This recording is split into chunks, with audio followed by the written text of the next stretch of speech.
Love seldom haunts the breast where learning lies, and Venus sets ere Mercury can rise. Alexander Pope. Greetings, mortals, and a top of the morning to you all. I am your host, Simeon, and you are tuning in to the Library of Gnosis. In Greek mythology, Hermaphroditus was a child of Aphrodite and Hermes. According to Ovid, he was born a remarkably beautiful boy who caught the attention of the naiad Salmosis, who attempted to force herself upon him and prayed to be united with him forever. A god, in answer to her prayer, merged their two forms into one and transformed him into a hermaphrodite, he being considered the origin of the name.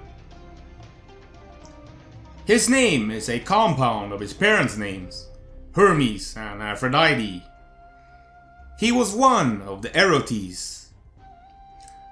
Hermaphroditus, the two-sexed child of Aphrodite and Hermes, Venus and Mercury, had long been a symbol of androgyny or effeminacy, and was portrayed in Greco-Roman art as a female figure with male genitals.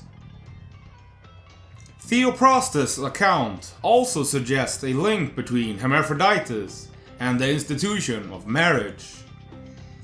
The reference to the fourth day of the month is telling. This is the luckiest day to have a wedding, and also so happens to be the number of Hermes. The fourth day of the week is also in the middle of the week, the point of balance.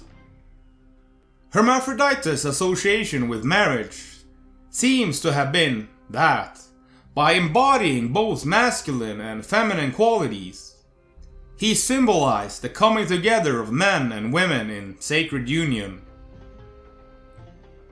Another factor linking Hermaphroditus to weddings was his parents' role in protecting and blessing brides. All three of these gods figure largely among erotic and fertility figures. All possesses distinctly sexual overtones. Sometimes Hermaphroditus is also referred to as Aphroditus. Ovid's account relates that Hermaphroditus was nursed by naiads in the caves of Mount Ida, a sacred mountain in Phrygia, present-day Turkey. At the age of 15, he grew bored with his surroundings and traveled to the cities of Lycia and Caria. It was in the woods of Caria, near Halikarnassus, modern Bodrum, Turkey, that he encountered the nymph Salmosis in her pool. She was overcome by lust for the boy, who was very beautiful but still young, and tried to flirt with him, but was rejected. When he thought she had left, Hermaphroditus undressed and entered the waters of the empty pool. Salmosis sprang out from behind a tree and jumped into the pool. She wrapped herself around the youth, forcibly kissing him and touching his breast.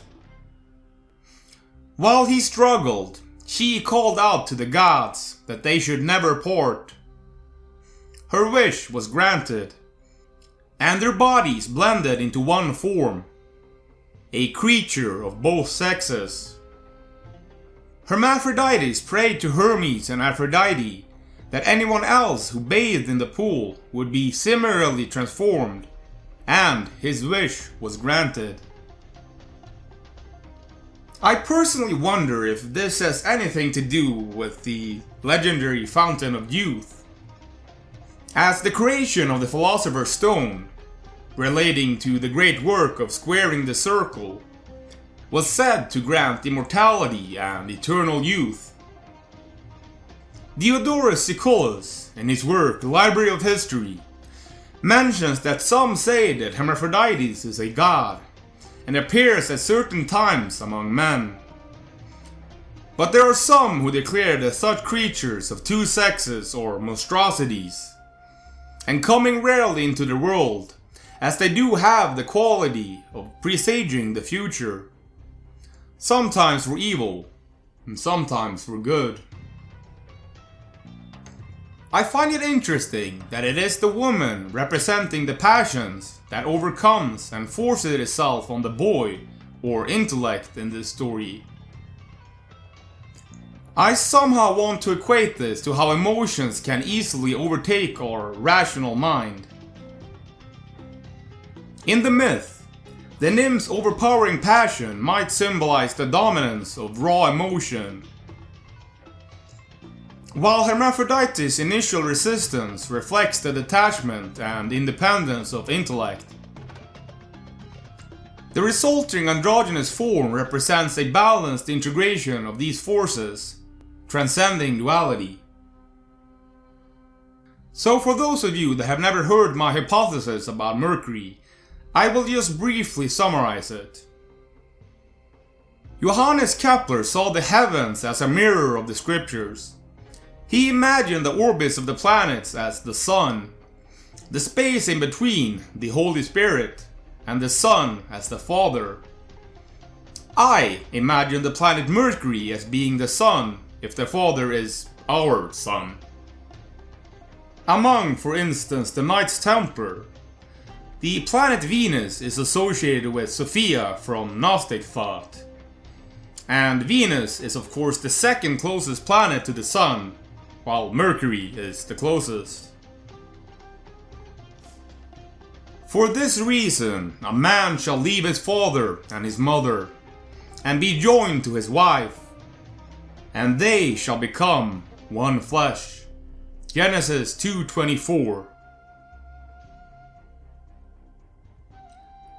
In the Western mystery traditions, Venus and Mars aren't opposites. The two pairs are Venus and Mercury. Emotions, body knowledge, versus logic, head knowledge. And Mars and Jupiter. Restriction, discipline, destruction, versus expansion, generosity, and mercy. At least according to braidedway.org. But I would argue that the attributes of restriction, discipline, and destruction better align with Saturn rather than Mars. But that is neither here nor there. Let us move on. So if Mercury and Venus become alchemically married inside of us, we advance towards the light of enlightenment that is represented by our central sun. And we become the hermaphrodite that is the combination of the anima and animus. The union of Venus and Mercury represents a key alchemical process. The integration of anima, the feminine aspect within men, and animus, the masculine aspect within women, as defined by Carl Jung. This inner reconciliation leads to the emergence of the divine child, or hermaphrodite, which symbolizes transcendence and spiritual enlightenment. This synthesis reflects a balance, not only in our psyche, but also in life practices. Venus, associated with pleasure, relationships, and creativity, must harmonize with Mercury, linked to communication, analysis, and reasoning, to create a unified, holistic self. In such a state, we transcend mere dualities and achieve a balanced, enlightened perspective. We square the circle inside of us, balancing the left and the right hemispheres of the brain. In alchemy, the union of opposites, symbolized by Mercury and Venus, is a central theme. Venus embodies the emotional, sensual, and aesthetic aspects of human experience, while Mercury represents reason, communication, and adaptability.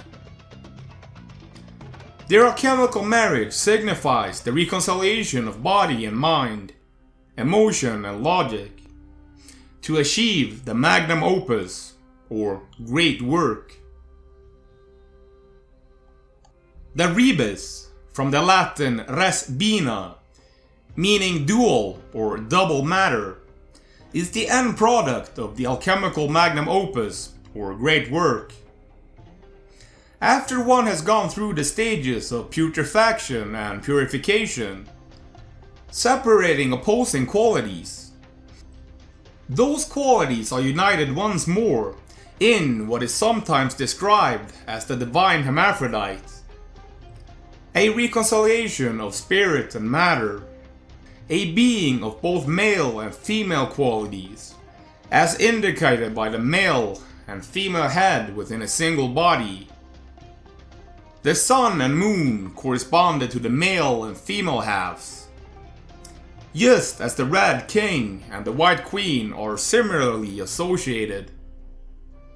The Filius Philosophorum was one of the Jungian archetypes analyzed by the Swiss psychologist.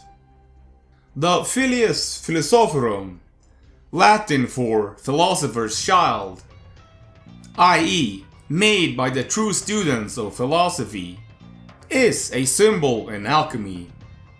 In some texts, it is equated with the philosopher's stone, Lapis Philosophorum, but in others, it assumes its own symbolic meanings. Other terms for the Filius Philosophorum include Filius Sapientiae, child of wisdom, Infans Noster, our child, Infans Solaris, sun-child, Infans Lunaris, moon-child, and Infans Solaris Lunaris, sun-moon-child. There are several images that have been used to represent the Filius Philosophorum. Among these are the transformed hermaphroditic Hermes, the child of the Red King, and the White Queen, the sun and moon, the child of the egg, and the three-bordered Orion. The father thereof is the sun, the mother the moon. The wind carried it in his womb. The earth is the nurse thereof. It is the father of all works of wonder throughout the whole world. The power thereof is perfect. The Emerald Tablet of Hermes Trismegistus. Now, we are finally reaching one extreme, that is, the end. If you want to watch all my content ad-free and get access to all my scripts, which include all sources used, then go ahead and check out my Patreon. I want to thank you all for listening. If you enjoyed the video, then feel free to subscribe and give it a like. Please leave a comment below. I always enjoy those. And finally, I will see you in the next broadcast, mortals.